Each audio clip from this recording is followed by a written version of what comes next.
Transmitiros todo o apoio, o cariño e, sobre todo, un abrazo do presidente da Deputación, que hoxe non pudo acompañarnos, por eso me mandou a min, pero que seipades que a súa vontade era estar aquí. Estou segurísima que moi pronto, probablemente máis incógnito, virá entre estas paredes, porque eu creo que daqui salimos un pouquiño millor do que entramos. Pois é unha reflexión, é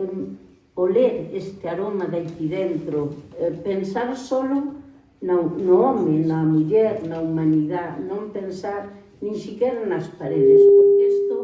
como ben decía o presentador, é un centro de espiritualidade. Eu creo que en unha sociedade que habemos demasiado crispada, temos que sentarnos máis, vir por aquí, mirar esas paredes, recordar a vida destos 400 anos e empaparnos dese espírito de tranquilidade, de solidaridade, co fan. Os frailes que están aquí cada día, coñecemos a súa obra humanitaria, e podo asegurar que me sinto moi orgullosa porque coñezo casos nos que están traballando e que han feito,